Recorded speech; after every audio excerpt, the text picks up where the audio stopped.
Bienvenidos y bienvenidas a este webinar denominado Modelo Buenaguardena para el análisis de la construcción social del conocimiento en los foros virtuales. Quien les habla, María Nícer Figueroa, psicóloga, doctora en innovación educativa, investigadora del Centro Internacional Miranda, activista por la difusión libre y abierta del conocimiento y con más de 20 años de caminar en este mundo de la tecnología educativa y la educación a distancia.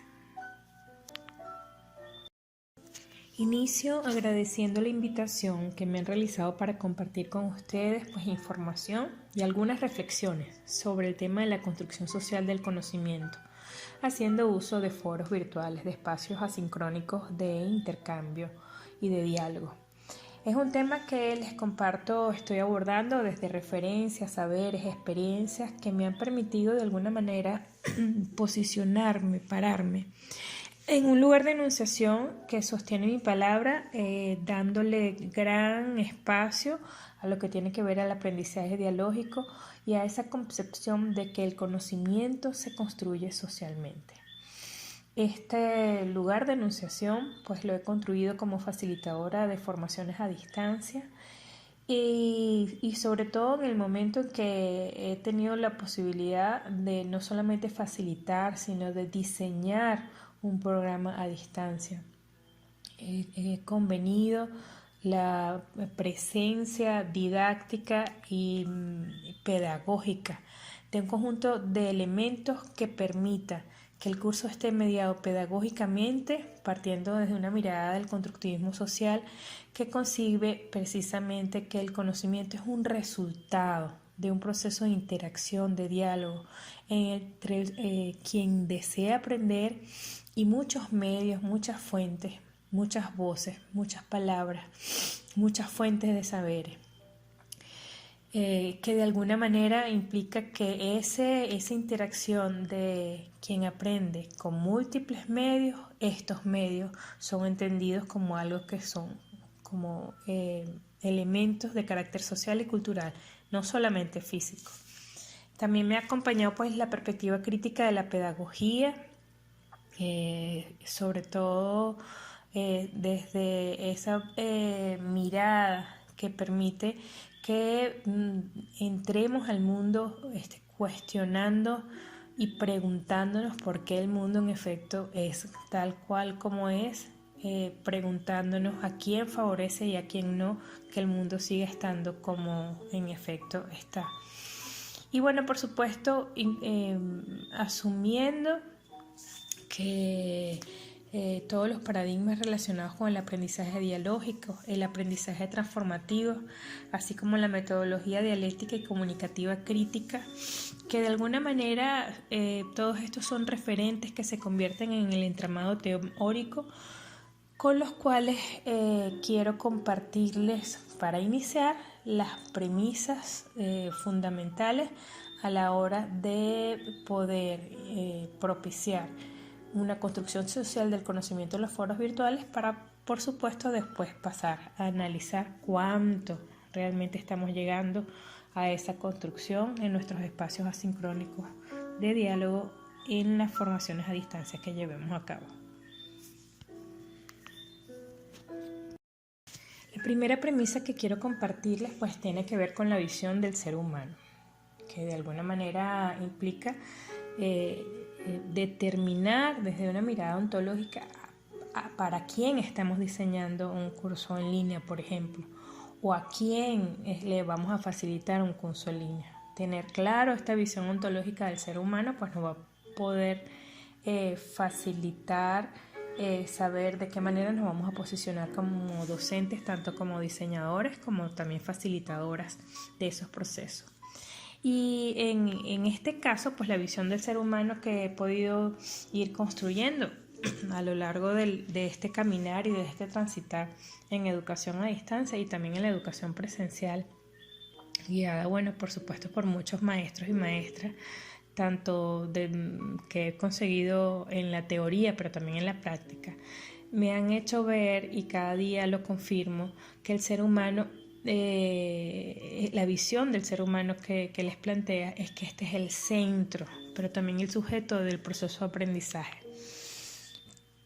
sin embargo, mantiene permanentemente una cualidad de su ser como un ser inacabado, como un ser que además está consciente de esa condición y por lo tanto decide superarse a sí mismo constantemente, venciendo las visiones que por lo general son muy deterministas, son absolutistas, con las que creemos que el mundo está elaborado y construido y con los cuales creemos que es la realidad. Asumiendo de que en efecto tenemos conciencia que estas prácticas nos limitan, estas creencias, estas miradas, estos anteojos con los cuales estamos mirando el mundo, pues la posibilidad de la educación nos abre la puerta para trascender constantemente estas limitaciones y abrirnos a nuevas visiones y perspectivas. Por ende, esto implica que cuando invitamos a alguien a participar en un proceso de formación, como oportunidad precisamente de trascender la valoración de su verdad como la única que existe, por ejemplo, lo que estamos haciendo es invitarlo a integrarse en una experiencia de enseñanza y aprendizaje que está principalmente caracterizada con constantes dinámicas de encuentro, con diversidad de ángulos de mira, con diversidad de fuentes de saberes, lo que le puede permitir participar en negociaciones que las podríamos llamar dialécticas entre la teoría y la práctica, entre lo que es académico y lo que viene del mundo social, cultural, de otras fuentes de saberes, de la experiencia. Y es precisamente en esa relación didáctica de todas esas posibilidades de saberes que están allí con las que va a poder construir en y con relación a los otros, pues nuevas subjetividades, nuevos sentidos y poder desplazar lo que inicialmente consideraba como una verdad absoluta. Y fíjense qué interesante esto, porque al final mirar al ser humano de esta manera y entender lo que es con el encuentro con el otro y con la otra, donde tiene esa posibilidad de trascenderse a sí misma, honra lo que significa la palabra diálogo, digamos desde el punto de vista etimológico. Día, dos, logo, verdad. Dos en busca de la verdad. Por lo tanto, mi verdad inicial no es la verdad final, ni la verdad de con quien converso, con quien dialogo, no es la verdad final, sino somos dos que aportando nuestras verdades iniciales construimos otra muchísimo más significativa para ambos. Partir de esta visión del ser humano pues trae consigo otras consideraciones que por cierto los que estamos en el mundo del activismo por la difusión libre y abierta del conocimiento pues los citamos con frecuencia cuando insistimos en que se reconozca el conocimiento como un bien común, en tanto es la humanidad su verdadera propietaria, la unión de todas las voces, de todas las fuentes, de todas las redes que al final es lo que nutre lo que nosotros sabemos.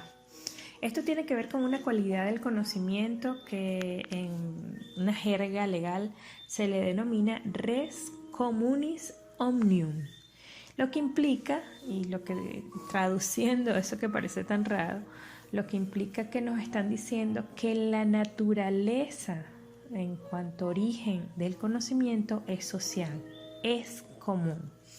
Y fíjense que es muy fácil entenderlo cuando te das cuenta que hasta las construcciones individuales que hacemos, inclusive cuando estamos escribiendo un artículo, cuando estamos haciendo nuestras tesis doctorales o cualquier construcción a la hora de hacer un ensayo, pues al final está nutrida, está de alguna manera regada, permeada por multiplicidad de fuentes de saberes, por reflexiones, por autores que citamos, por teorías que no fueron creadas por nosotros, sino que fueron generados por otras y por otras. Y por eso es que, bueno, los que estamos en el activismo por la difusión libre y abierta del conocimiento decimos que esa idea de la propiedad intelectual como dominio absoluto del tejido, un tejido social al que le ponemos nuestro nombre, pues es un poco loco, ¿no? Allí. Todo esto pues nos lleva a afirmar que el conocimiento tiene un profundo origen social y que por lo tanto su construcción en experiencias de aprendizaje formales e informales cobra muchísima mayor relevancia cuando precisamente propiciamos, estimulamos, fomentamos que se elabore en diálogo con las y los otros. Esto que les comparte al final es precisamente la premisa base de lo que es la concepción comunicativa y dialógica del aprendizaje, de la cual les voy a conversar a continuación. Sobre la concepción dialógica del aprendizaje, pues implica que se parte de la idea que se aprende en situaciones de interacción, en situaciones donde estamos en contacto no solamente con el docente, sino, por ejemplo, con los pares, con nuestros compañeros de estudiantes y con fuentes de saberes que pueden estar inclusive fuera del aula y fuera de la universidad. Pero bueno, no solamente necesitamos un gran número de interacciones para poder aprender, sino que éstas sean diversas. Y además que el diálogo que se establezca entre toda esa diversidad esté basado en relaciones de igualdad y no de poder. Esto significa que todas y todas tenemos conocimientos que aportar. Y precisamente esta concepción es lo que reconoce o lo que se reconoce dentro de la perspectiva del aprendizaje dialógico como inteligencia cultural. Esta perspectiva, por supuesto, en mí y seguramente en quien la lea, del cual recomiendo mucho el libro Dialogando Palabras de Ramón Flecha, ha hecho que al final pues uno pone en remojo la premisa que el conocimiento, así como su fuente o origen, sea un patrimonio exclusivo de unas personas expertas, por ejemplo, o que sea un patrimonio exclusivo de una fuente en específico como es la academia, la universidad, los centros de investigación. Porque al final ese conocimiento realmente es el resultado de muchas personas, de preguntas que nos hacen nuestros familiares, de cosas que escuchamos cuando estamos en la calle y eso lo hilamos, lo unimos con algún autor que hemos leído y con alguna conversa con algún profesional, ¿no? Pueden ser diálogos palabreados, orales, pero también pueden ser diálogos muy silenciosos, que establecemos discusiones silenciosas también, autorreflexiones, intercambios de ideas. Sucede mucho cuando nos leemos algo que desde hace tiempo escribimos y nos volvemos a leer y nos damos cuenta, wow, cómo en ese momento mantuve argumentos que se referían a una cosa y ahorita pues uno las puede constantemente renegociar y reinventar.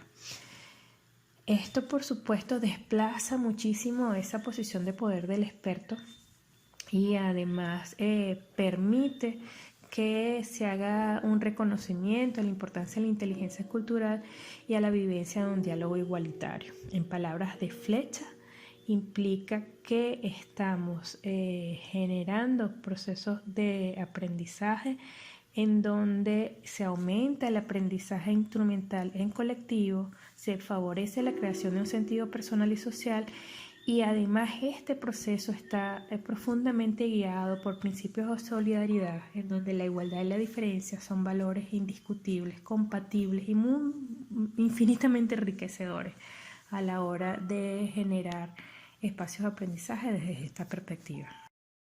Por su parte, la perspectiva del aprendizaje transformativo de Mezirow, muy pocos conocen este autor muy interesante. Bueno, de hecho hay pocos materiales en español sobre este autor, pero este es un autor que nos plantea que todo acto de enseñanza y aprendizaje debe promover que sus participantes se enfoquen en examinar sus premisas iniciales, en identificar los modelos mentales y los paradigmas que conforman sus creencias, sentimientos y acciones.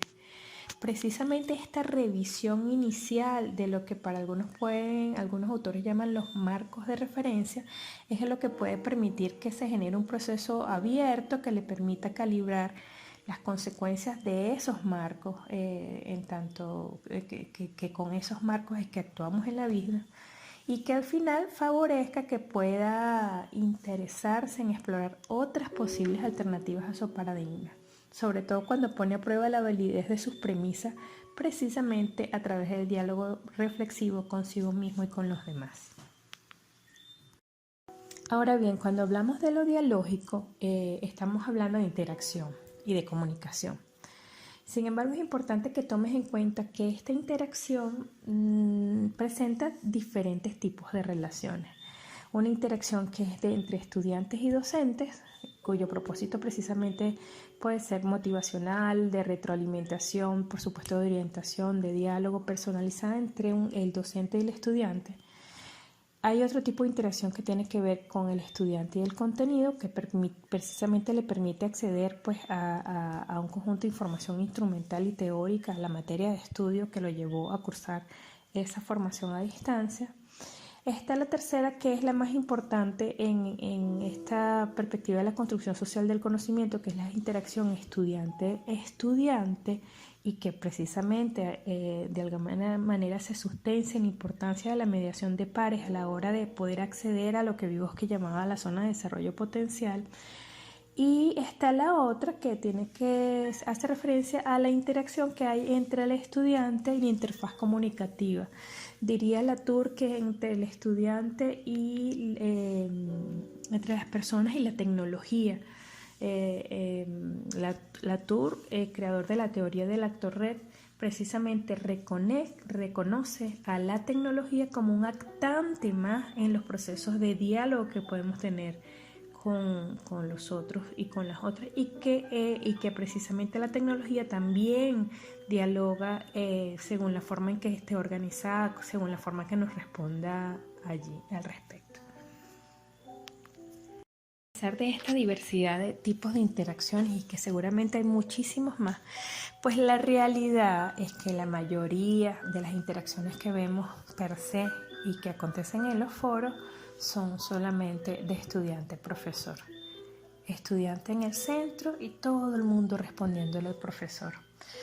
Esto puede dejar de suceder cuando el docente asume a moderar desde al lado.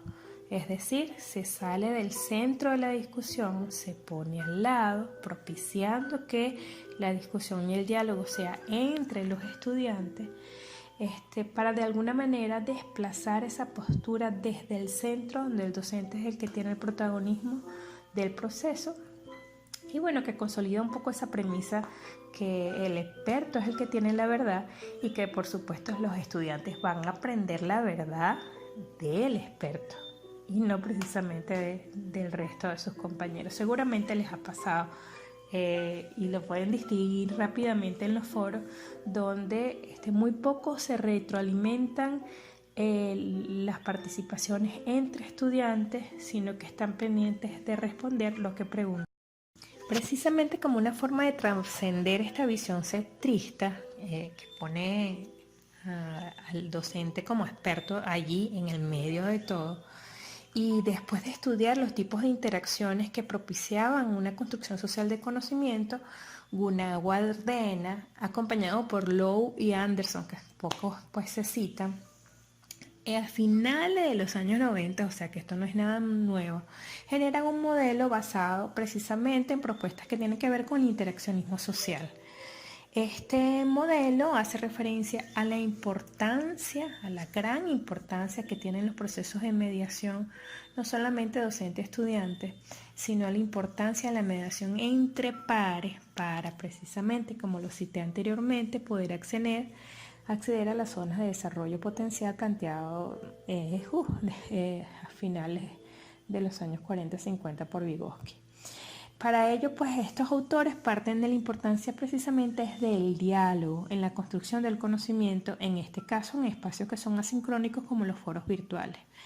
Y a partir del análisis que fueron realizando de las formas como quienes participan en foros virtuales, pues desplegamos nuestra presencia en ellos, generaron todo un sistema de codificación para clasificar precisamente las interacciones en línea que hacen los estudiantes, pensando y sobre todo determinando qué es lo que puede aportar o cuál es el camino para finalmente aportar a un foro que propicie la construcción social del conocimiento.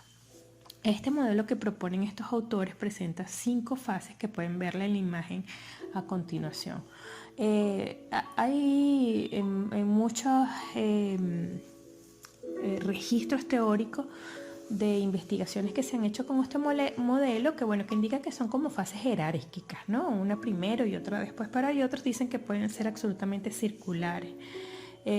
Porque el proceso de negociación y cuando ocurre un aprendizaje social, y en este caso un aprendizaje social mediado por tecnología, para finalmente llegar al aprendizaje colaborativo, pues puede tener precisamente esa idea de recursividad y que empezamos por una parte y regresamos a la otra, y de ciclicidad para finalmente pues construir un conocimiento que sea producto de los aportes de todas y todas en consenso.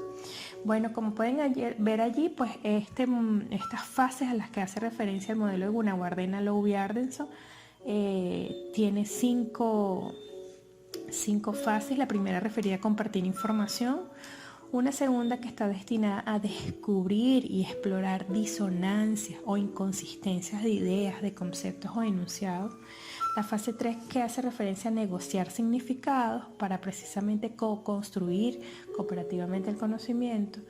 La fase 4 en la que se pone a prueba los planteamientos, y aquí pues el ejercicio de la argumentación de lo que proponemos pues es una habilidad cognitiva muy importante.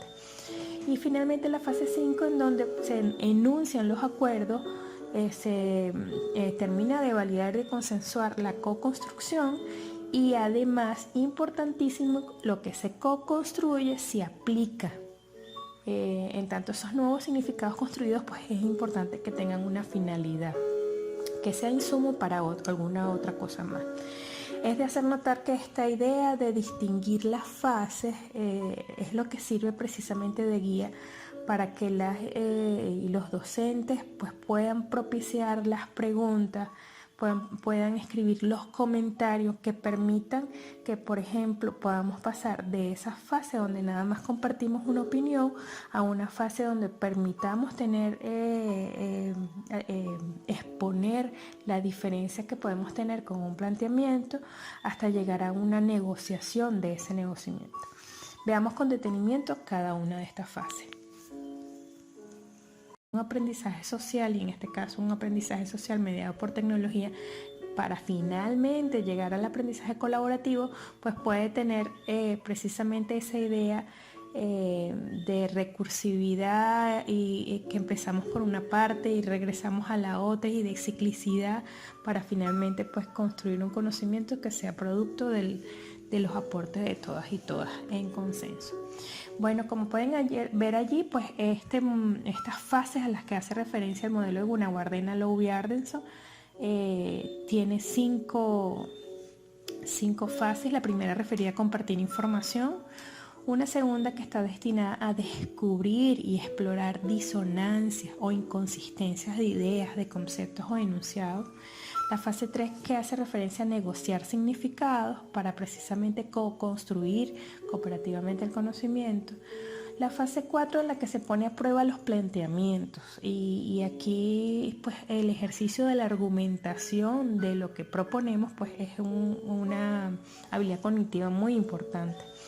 Y finalmente la fase 5 en donde se enuncian los acuerdos, se termina de validar y consensuar la co-construcción, y además, importantísimo, lo que se co-construye se aplica.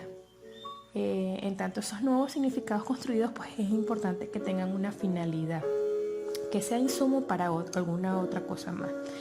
Es de hacer notar que esta idea de distinguir las fases es lo que sirve precisamente de guía para que los docentes pues puedan propiciar las preguntas, puedan escribir los comentarios que permitan que, por ejemplo, podamos pasar de esa fase donde nada más compartimos una opinión a una fase donde permitamos tener, exponer la diferencia que podemos tener con un planteamiento hasta llegar a una negociación de ese negociamiento. Veamos con detenimiento cada una de estas fases. Una habilidad cognitiva muy importante. Y finalmente la fase 5, en donde se enuncian los acuerdos, se termina de validar y de consensuar la co-construcción, y además, importantísimo, lo que se co-construye se aplica.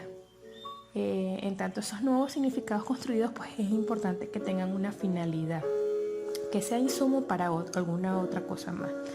Es de hacer notar que esta idea de distinguir las fases es lo que sirve precisamente de guía para que los docentes pues, puedan propiciar las preguntas, puedan escribir los comentarios que permitan que, por ejemplo, podamos pasar de esa fase donde nada más compartimos una opinión a una fase donde permitamos tener, exponer la diferencia que podemos tener con un planteamiento hasta llegar a una negociación de ese negociamiento. Veamos con detenimiento cada una de estas fases.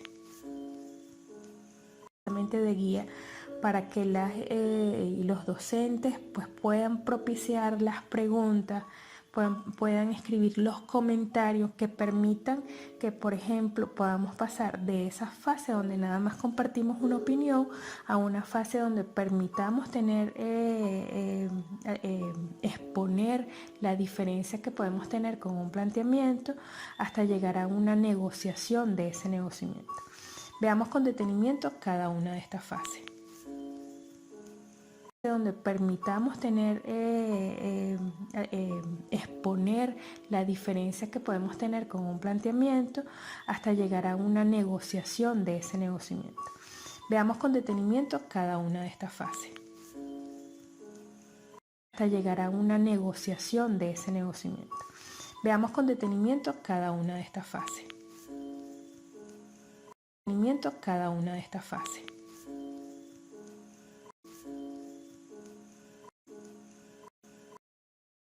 La fase 1, denominada compartir y comparar información. Pues aquí lo que hacemos es precisamente compartir las opiniones que tenemos, los planteamientos que tenemos, y que seguramente dan respuesta a alguna pregunta específica que se plantea como actividad que dispara la discusión. Digamos que aquí describimos, definimos, esbozamos nuestros planteamientos. Se indica que esta fase, digamos que es muy importante porque además es el primer paso que se da cuando se comparte la información, y para dejar ver qué opinamos, qué planteamiento tenemos con respecto a ese tema que estamos debatiendo en un foro de educación, de educación a distancia.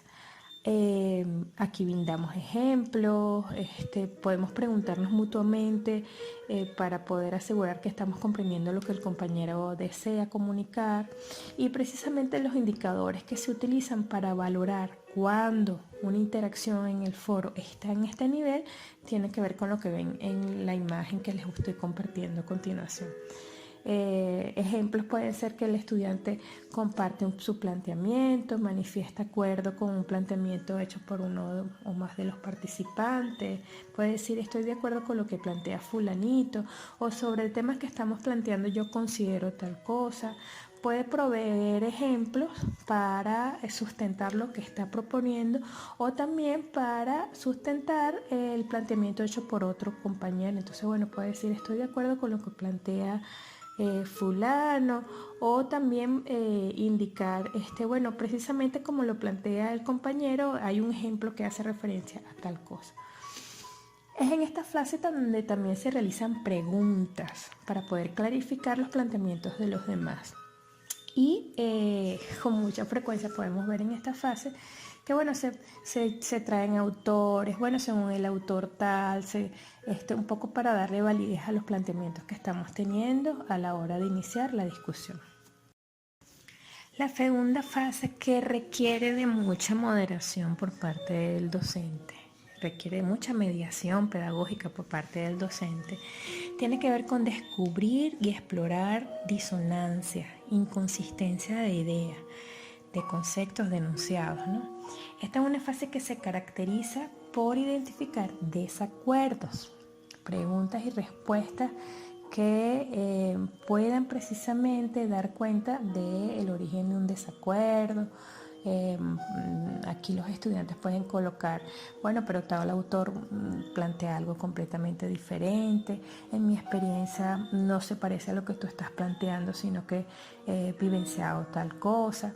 En esta fase se descubre y se explora la diferencia entre ideas, la diferencia entre conceptos y puntos de vista. De manera que primero comprendamos que el mundo no está hecho desde una sola perspectiva, no hay una realidad igual para todos, sino que todos los podemos ver de una manera diferente. Y por lo tanto, allí el docente precisamente estimula la comparación de las opiniones. Puede colocar un comentario a una participación que diga: esto que estás planteando difiere un poco de lo que está diciendo tal persona. ¿Qué puedes decir al respecto, ¿no? Allí se utilizan como indicadores, pues, que en efecto los estudiantes identifican y declaran cuando hay planteamientos en desacuerdo, cuando se pueden decir, tengo una opinión contraria a lo que plantea, y puede ser hasta un autor, pero lo que se propicia es que lo que plantea un estudiante que esté también participando ahí en ese foro de discusión. Se abre a contestar preguntas para dar a conocer su desacuerdo y además mantiene una posición firme, pues, ¿no? Reafirma su posición en el debate argumentando con evidencia, puede decir según tal autor, o la experiencia que hay, o las estadísticas, o los datos, o la vivencia que hay para yo mantenerme en desacuerdo con lo que está planteando X persona, son estas. Son ejemplos de esta fase, pues no comparto la opinión de fulanito, tengo un planteamiento completamente diferente a lo que está exponiendo tal persona, no coincido con los que opinan sobre tal cosa, o más bien lo hace en forma de pregunta. ¿Realmente todos estamos de acuerdo con lo que está planteando tal persona? O creo que el enfoque que se está utilizando no es el correcto. Pero también puede decir, bueno, voy a explicar por qué tengo esta posición al respecto. Es decir, reafirma su posición y la argumenta. La tercera fase, precisamente después que planteamos diferencias, que determinamos desacuerdo, pues ahora vamos a la negociación de significados para precisamente propiciar la construcción colectiva de conocimiento, ¿no? La co-construcción de conocimiento. Por eso es que esta es una fase que se caracteriza por negociar, y la negociación parte de clarificar significados, digamos que de tener unos comunes de significados, de sentidos con respecto a lo que se está tratando de llegar a acuerdo, poder negociar argumentos, poder identificar dentro de los desacuerdos qué partes se tocan y podemos decir, bueno, pero dentro de todo esto, pues de tu lado puedo tomar esto y tú de mi lado puedes tomar esto, ¿no? Eso implica que hay una postura abierta a la negociación y también a la postura de otro. Y por lo tanto, muchos de los indicadores que se utilizan para este momento, bueno, por supuesto, la negociación y la clarificación de términos, ¿no? Se negocia inclusive cuánto peso puede tener un argumento en relación con el otro. Por eso es que alguien puede colocar en el foro, bueno, si bien estoy de desacuerdo con lo que tú estás diciendo, me parece que eso que estás planteando, bueno, sí es importante, quizás no con el peso con que yo lo veo, o mi punto de vista es que no necesariamente eso es lo más importante, sino que puede estar, hay otra cosa que está, es de manera relevante. Y en ese proceso se identifican esos puntos con los cuales nos podemos tocar, ¿no? Planteamientos como, bueno, a pesar de estar en desacuerdo contigo, de lo que tú estás diciendo, puedo tomar tal y tal cosa, y muestra esa disposición. proponga que nos pongamos de acuerdo con tal cosa o propone que se integren o se acomoden ideas para precisamente ir a avanzar en el proceso de negociación y de co-construcción colectiva de conocimiento. Posteriormente llegamos a la fase 4, que precisamente se denomina prueba y modificación de la co-construida. Aquí ponemos en prueba lo poquito o lo mucho que hayamos podido llegar en acuerdo. Comprobamos la valoración por todos de esos acuerdos. Además, comprobamos si en efecto tiene la suficiente argumentación como tal. En esta fase se clarifican aún más los conceptos con los cuales se está trabajando, ya sea a través de referencias teóricas, de ejemplos directos, de opiniones o experiencias personales. Y se traslada ese conocimiento que está construido socialmente o en grupo a los propios integrantes del equipo, de manera que se asegure que todos comprenden los conceptos que se han co-construido. Por lo tanto, aquí nada queda por fuera. Cuando se hace investigación militante, por ejemplo, esto es una fase sumamente importante, porque aquello que se determina como un común político en tanto idea concebida políticamente dentro de un grupo de militancia, necesariamente tiene que ser consensuado y comprendido por todos y todas. Son indicadores de esta fase, pues valorar, contrastar las ideas entre una y la otra, precisamente para poder tener una valoración del peso de los argumentos, de que esté bien elaborada, contrastar esas ideas a los esquemas cognitivos que existan, a la experiencia personal, a datos que puedan estar formalmente recopilados, de manera que lo que se vaya a plantear pues pueda ser robusto, inclusive contrastarlo frente a testimonios que existen en la literatura y que muchas veces pueden ser contradictorios o simplemente pueden ir a favorecer, a darle mayor robustez a los planteamientos que se estén haciendo, ¿no? Los ejemplos de esta fase pueden ser, creo que lo que estamos afirmando puede ser más coherente si le sumamos este planteamiento. Oye, pendiente porque lo que estás diciendo choca un poco con lo que hace referencia a tal autor o con tales datos, o pendiente de manera que no tengamos contradicción entre esto que estamos diciendo con tal cosa, o busquemos datos que corroboren lo que estamos planteando, es decir, que se busque toda la sustentación, y para la sustentación pues se pone como que se expone lo que se ha construido a una situación que permita, es algo así como cuando vamos a las defensas de tesis. Bueno, tenemos el jurado y en la medida en que lo que hemos construido pues esté bien argumentado, pues pasa la prueba. Entonces esta es una fase para pasar la prueba de que lo que hemos construido es lo adecuado.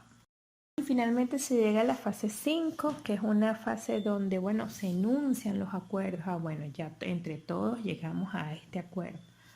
Pero algo muy importante, a lo que se acuerda se generan situaciones en donde haya que aplicar esos nuevos significados construidos. Como por ejemplo, si inicialmente tenías este planteamiento, ahora con este acuerdo que llegamos, resignifícalo, replantéalo, ¿no? Y ahí el docente juega un papel muy importante, digamos, como que direccionando que en efecto las reflexiones pueden ilustrar este nuevo entendimiento o esta nueva posibilidad que da muestras de que el pensamiento en efecto se ha desplazado precisamente como resultado de la interacción y del diálogo. Son ejemplos de esto, son indicadores para saber que llegamos a este nivel cuando se resumen acuerdos, cuando precisamente a partir de lo que llegamos, entonces decimos, bueno, ahora tomando en cuenta el acuerdo alcanzado, esta idea inicial que yo había planteado, la veo ahora de esta manera. Y eso implica una declaración de un acto metacognitivo de reflexión que indica cambios de comprensión entre los participantes y entre cada participante consigo mismo. Es algo así como que dar cuenta, llegué con esta posición, me desplacé de esta manera y ahora me voy con esto nuevo, precisamente como el diálogo. Entre todos buscamos una nueva verdad. Digamos que pueden ser ejemplos de frases para esta fase. Oye, me estoy replanteando el sentido de tal cosa a partir de todas las discusiones y los acuerdos que hemos llegado, y me doy cuenta que inicialmente pensaba esto, pero con lo discutido ahora puedo pensar en otra cosa, ¿no? Y bueno, por supuesto, cuando entre todo o cuando se hace referencia a la conclusión colectiva a la que se ha llegado.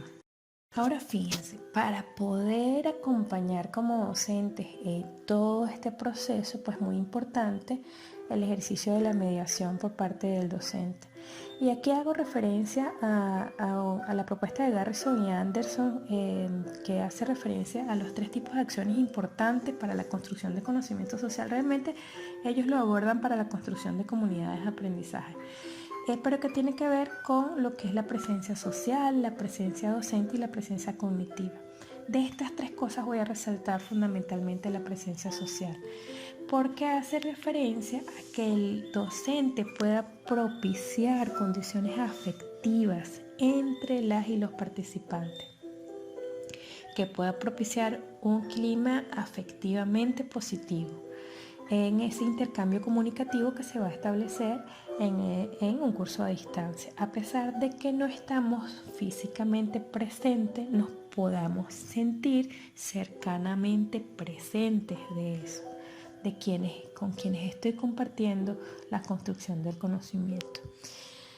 ¿Cómo generar esta presencia social? Pues para ello muchos cursos en línea tienen espacios específicos para el intercambio social. Algunos les llaman áreas de cafetín, otros tienen abiertos el chat, pero allí a veces cuando entonces uno hace una valoración del uso de estos espacios, es algo así como que, bueno, el área de descarga y para hacer comentarios o cualquier tipo, inclusive a veces el cafetín, en el cafetín se pide soporte técnico, ¿no? O no consigo tal material, ¿quién me ayuda sobre tal cosa, ¿no?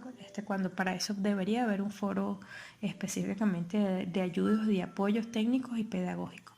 Porque aquí se trata de que conversemos de asuntos eminentemente afectivos que nos hagan sentir que formamos parte de una comunidad, que nos hagan saber quién tiene hijos, quién no tiene hijos, y que allí quien genera sobre todo esa posibilidad de diálogo sobre las cosas de la vida misma, pues es importante que sea el docente.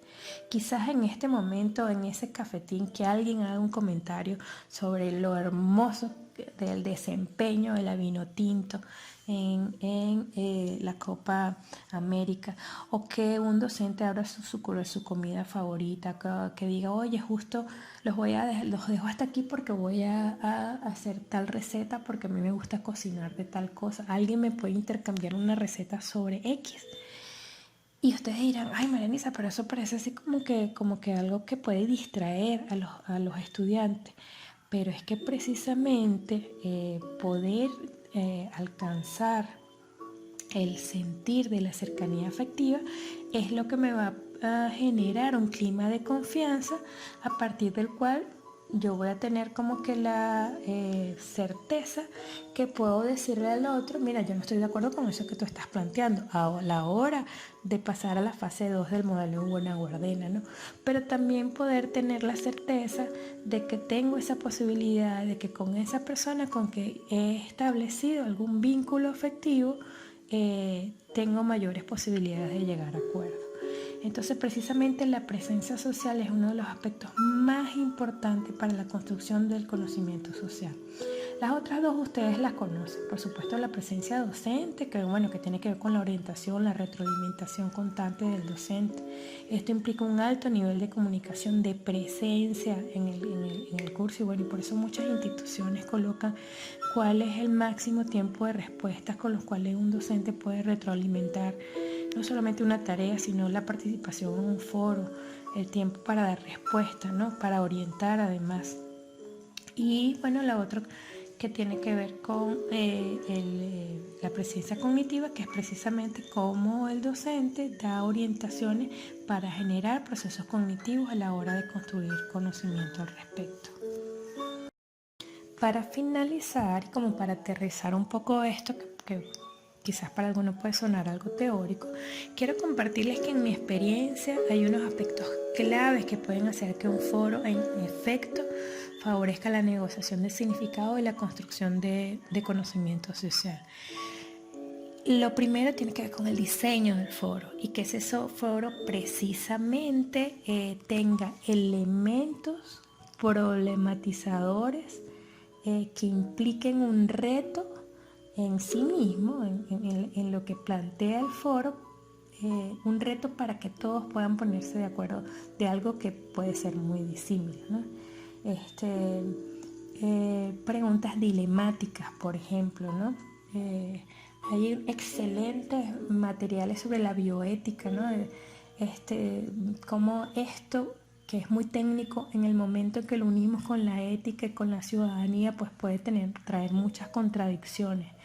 El foro per se debe tener planteamientos problematizadores. Es decir, el uso del foro lo podemos utilizar como un excelente medio de comunicación asíncrona para analizar una situación que permita una construcción de una solución colectiva, pero después de mucha discusión para poder ponerse de acuerdo, es decir, que tenga diversidad de entramados, de manera que la gente puede decir, bueno, sí, desde el punto de vista técnico esto, pero desde el punto de vista de la ciudadanía tal cosa, y realmente esto es aplicable en una comunidad de este tipo, y si en esa comunidad a la cual queremos aplicar esto, que tiene que ver con uso de tecnología, información y comunicación, por ejemplo, no hay internet, ¿cómo podríamos hacer? O sea, que tenga diversidad de elementos que permitan ese diálogo nutricio y constructivo. El segundo punto tiene que ver que, por supuesto, el foro tiene que tener orientaciones para un número determinado de participaciones que estamos esperando precisamente de quienes están llamados a la construcción del conocimiento.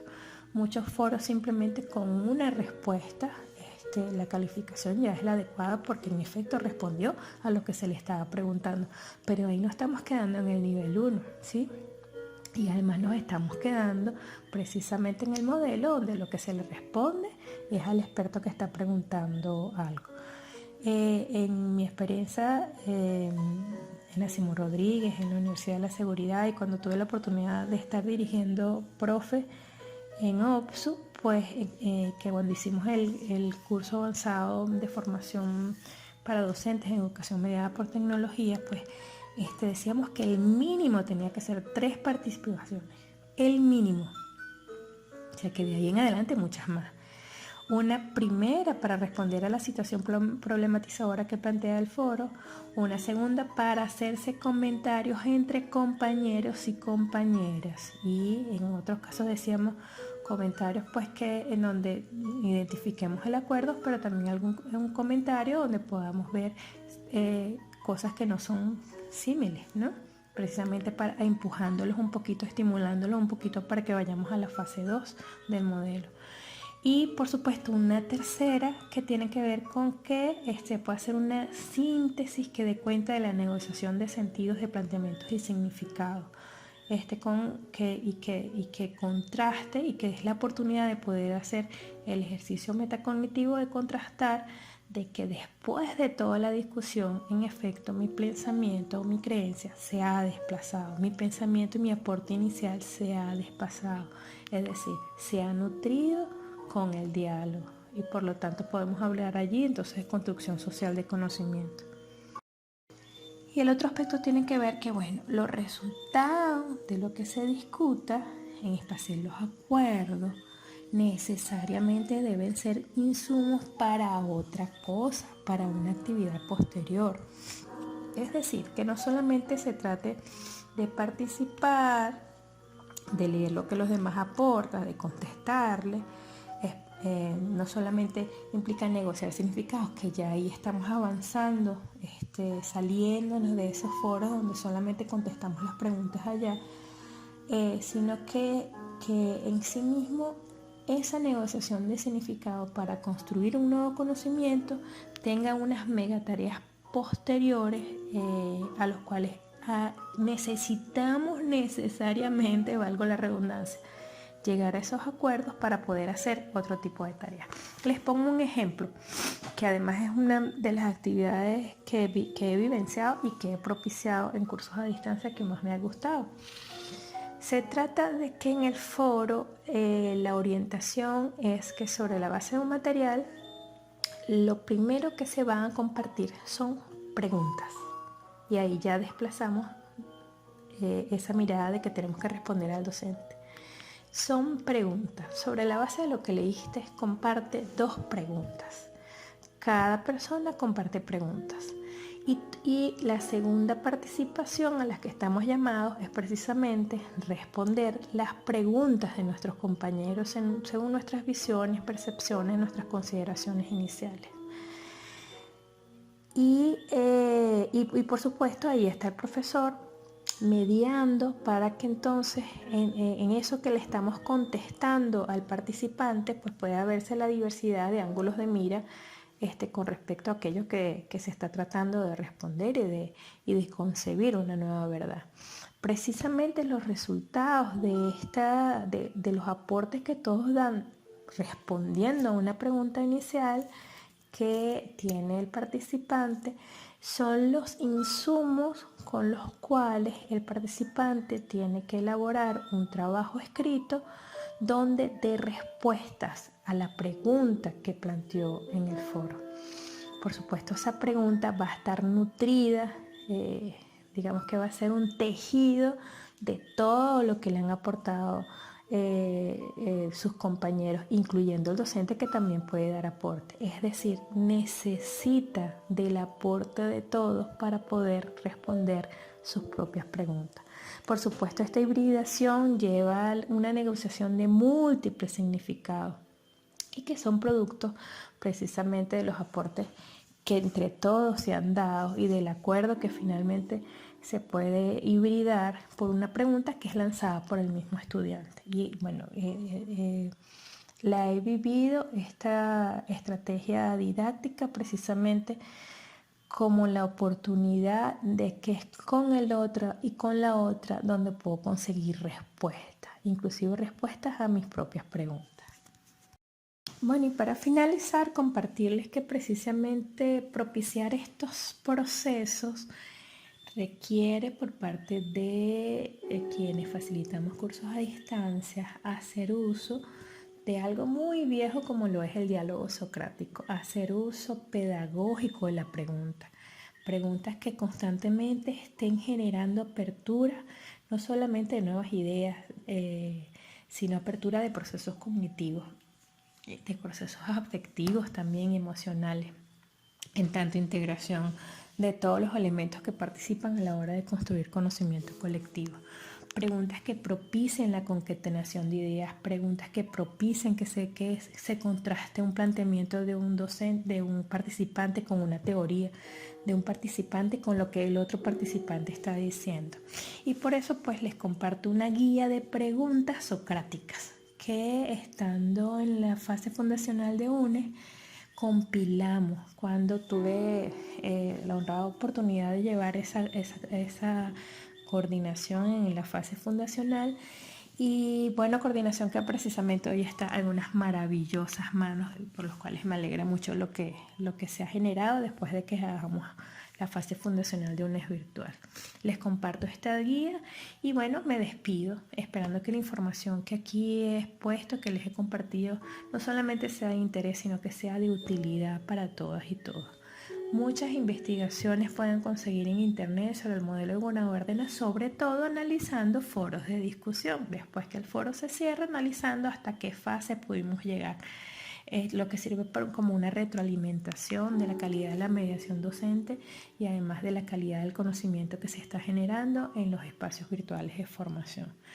Les dejo infinitas gracias y las vías de contacto, como pueden ver en esta imagen final que les estoy compartiendo, por correo electrónico marianicer@gmail.com y como @marianicer en Twitter, en Facebook, pero también en otras redes sociales no privativas como Diáspora y Mastodon.